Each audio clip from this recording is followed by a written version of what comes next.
Assassin's Creed Shadows has been out for about a month now, and as you can see, I've got close to 70 hours played. I've finished the main quest line and all of the objective boards, the side targets, so that means I've hunted and then killed or spared every single target in the game. I still have parts of the map that I haven't seen yet, a few of the collection side quests that I haven't finished, some of the open world shrines and temples, also plenty of castles that I haven't cleared yet. But at this point, I don't really want to do any of that because it's all copy-pasted content, like I've already seen all of this before. So I've reached that point where all of us reach with games where I just don't want to play anymore, and that's fine. All this to say, now feels like the perfect time to revisit this game after my 40 hours impressions video and ask, what do I think about the game now? Like, what's changed and what's stayed the same? I was mostly positive in my impressions video, so I'm actually going to go down the opposite route in this one and focus on the things that I don't love, because I think playing the game longer has exposed them more, but you should still know that I'm still around an 8 out of 10 with this game. The positives that I shared in my impressions, they all still apply. The game is gorgeous graphically, the stealth and parkour are strong, the seasons are interesting in an open world game. These are still strong points for me. But I really want to focus on the final 2 points, what makes it not a perfect game? What's holding it back? What shows itself only after putting 60 or more hours into the game? For me, it's 2 things in particular. It's the size of the game and the structure of the game. Let's start with the structure, and what I mean specifically is the asymmetrical target hunt. The fact that you can pursue any of the game's targets in any order that you want to. And that's the problem. Because of this structure, the writers really can't connect these threads together because they have to be played in whichever order you pursue them. It's a shame because I do like these characters and I want to play as them, but I think the structure of this game does them no service. The strongest parts of the story are the linear parts. It's not what you're choosing to do in what order, this is the version of events that happened in a specific order, and that's why it matters. In a typical story, you have something that happens, and then what happens after that depends on what happened before. It's pretty obvious in this game that the very beginning, with the prologue and the setup of the story, and then the very end, the final 5 hours, are the best parts because these are the linear parts. It's where you lock in and follow beat by beat what's happening. There's cause and effect, there's consequences, the information you learn is actually acted on. There's a real sense of momentum with the story, and there's follow through. You get to see the outcomes of what you're doing.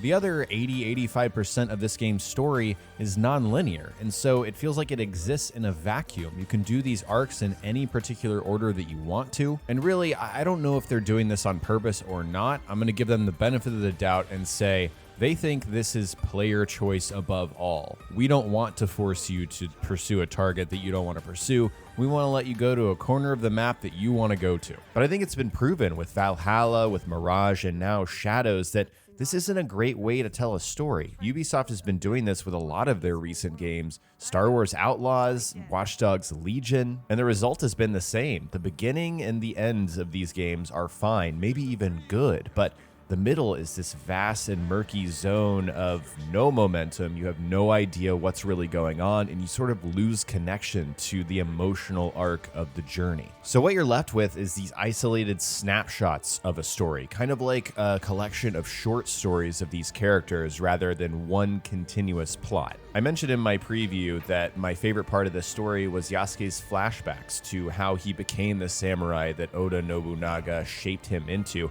That's still the same at this point after finishing the story. And that's because that was told in a series of 5 to 10 minute cutscenes over the course of a couple missions where it was linear. I saw Yasuke grow. There was genuine character development. He made mistakes and then he learned from them. I grew closer to that character and I wanted to see what was next for his story. But unfortunately, I'd have to wait until the final 5 hours to get something like that again. They do try to deliver these moments at the end of every single target when Yasuke and Naoe kill them. There's a little cutscene where they come together and they sort of reflect on their position in the world. Yasuke is a samurai who did a lot of bad stuff, but he's still trying to justify his code. And then Naoe, unfortunately, is a little less interesting because it's just revenge. She just wants to kill the people that killed her father and save Japan. And so they try to do this. They have these reflection cutscenes, but I just think they fall flat because there's no connective thread between them. This is not a very generous way of describing this problem, but I think it's so present that it needs to be said.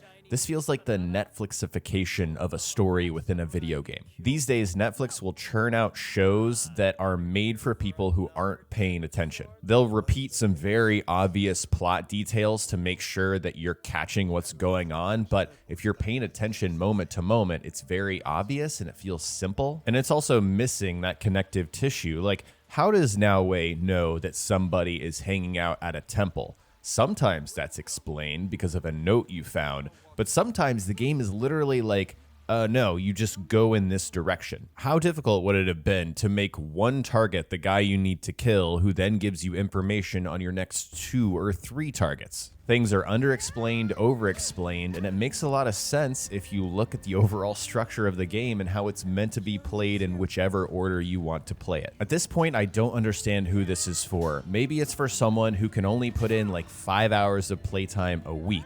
They take 2 to 3 months to finish the entire game or even just the main story. At that point, it's helpful to be reminded of what's going on, and at that point, you may not be worried about the finer details. But for the rest of us, I don't know, man. I don't think this structure works very well. So that's the structure. Now let's talk about the size of this world. And for how much I praised Shadows in my impressions for being smaller than Valhalla, I didn't expect for me to feel that it was still too big. It still feels like they're trying to hit a certain runtime, that they're trying to pack a map with a bunch of stuff to do, and it ends up feeling more like it's going for quantity over quality. I simply don't think that the number of castles in this game, the number of shrines to pray at and temples to find lost records at, really justifies its existence. Once you've done 1 or 2 of these open world activities, you've done them all. There is no evolution here. And I think if you were to argue in the opposite direction, you would say, hey, you're leveling up, you're getting different gear, you can try out a different loadout to tackle these castles. I had fun in the first handful of castles where I was tackling everything in stealth and not trying to get seen, but after a certain point, you know exactly what to do, and so you keep doing that, and then you complete it, and then you rinse and repeat. The same can be said for the targets, and especially the objective boards. I don't know about you guys, but I had a certain point where I was like, oh my god, there are so many different groups to hunt in this game. I don't know who they belong to. I don't know why they exist. I guess I'll just select one of these and then go through the cycle. I'll visit a region, do 2 investigation missions to learn more about the target. Then I'll find the target and kill the target, but that person's not going to say anything interesting or revelatory because they can't. Because it has to fit the structure. It has to be done in whichever order the player wants to do it in, and that's the issue. Once again, what really started to grate on me is how much this game wants you to pause in order to find what you're looking for. Of course, you have the map and you have the scout system and you have to ping in certain areas using context clues in order to find what you're looking for. And once you do, you narrow down your target, you visit that location, and then you use more UI to find your target. You hold LT in the game world to look for the blue dot because that's your target. I started referring to this gameplay loop in my head as where's Waldo or I spy. I'm just like looking around for what I need to find in the game world, but I'm not actually looking. I'm not taking in my environment. I'm not actually studying what I'm looking at. I'm just looking for that blue dot. It's just a very brain dead way of approaching this. And it's like, I understand why they did it. It's because of this mandate to have this massive world with, I don't know, 100+ targets. How are you going to realistically build out a narrative for all of these targets? How are you going to make it interesting to find them in the game world? And the simple answer is you're not. It's funny, I was curious about that because I was like, who am I killing? Why am I killing them? I would hover over each target and it does give you a little descriptor, a little blurb about why this person is bad. But that's buried in the objective board. It's buried in the letters that you'll pick up when you're investigating leads. Noire will say, oh, the silver miner is located in this region and he's doing bad stuff.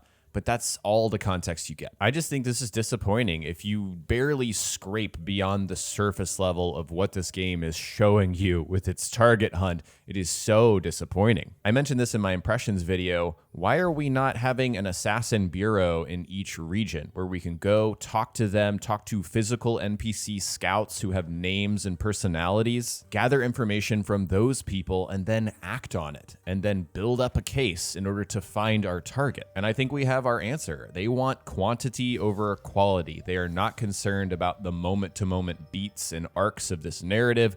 They just want you to keep playing the game. And this is why I feel that the size of the world is at the root of the problem. I think a lot of the problems stem from how big and how large they want the experience to be. You don't have time to flesh out those smaller narrative moments because you have so many targets to hunt. How are you going to do that? You don't have to hire as many voice actors because you don't have as many unique characters. So don't worry about it. Since launch, I know there's been a lot of criticism for the facial animation in this game, which unfortunately I think is warranted, and also Noire and her voice actor, which I also think is correct. In the past, I've said we need more motion capture. We really need motion capture. I realize that's an expensive solution.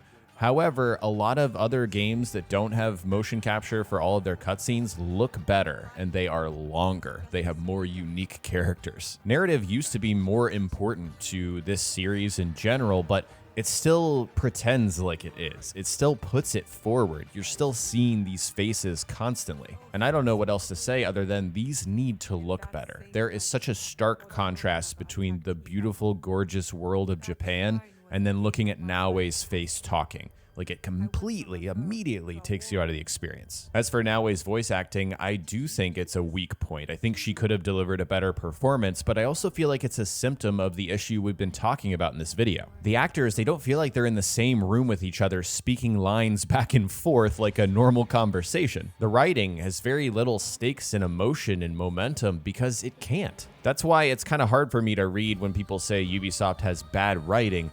I think that's true, but it's more a symptom of the overall direction that they're going for, the structure and just the sheer size of what they're trying to do. To me, Ubisoft is working outside in. They're deciding we have a 40 to 60 hour game. Maybe you can extend that longer if you want to do everything.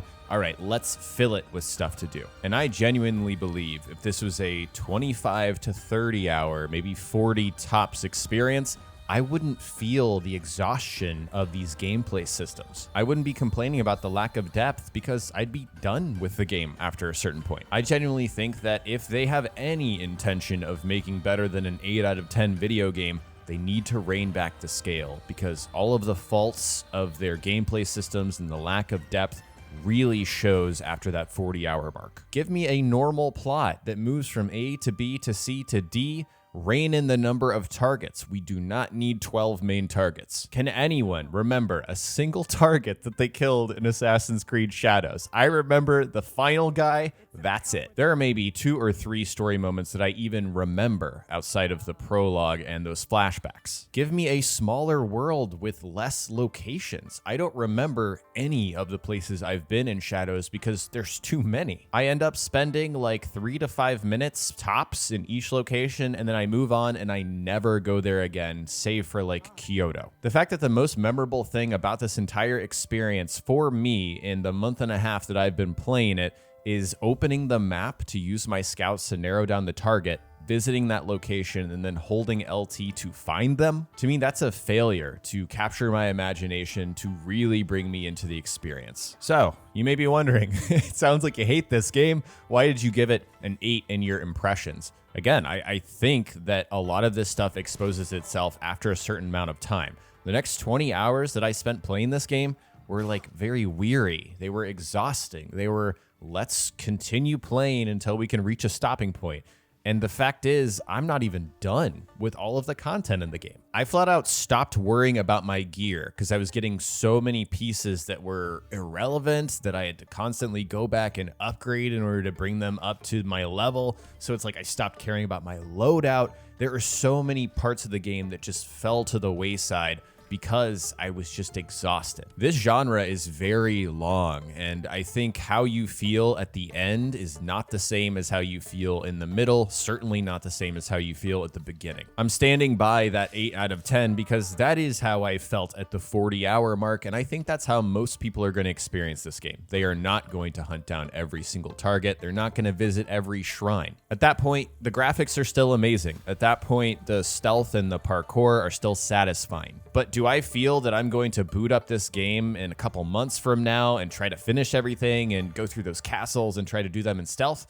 I genuinely don't think I will. And that sucks. That really does suck. One final thing I would like to rant about in this ranty, complainy Assassin's Creed Shadows video is this game's continued reluctance to talk about, to feature the Assassins versus Templars conflict. I think Shadows absolutely deserves credit for the gameplay part of the Assassin fantasy. Playing as Noire absolutely feels like an assassin, and it even progresses some systems with the use of shadows and light and the grapple hook. I think that stuff is great. But from a narrative perspective, it falls so short of what I think it could be doing. And that's the most frustrating part to me, is because they dance around this stuff, they reference it, but then they don't use it. They pull the same tricks as Valhalla. They say, assassins were here in Japan. Here's some notes, some writings of what they said to each other, but that's it. There's no actual assassins. That stuff, for me, should be at the forefront. It should be the centerpiece of the story. The final 5 hours when Yasuke locks in and he hunts down Templars and gets revenge,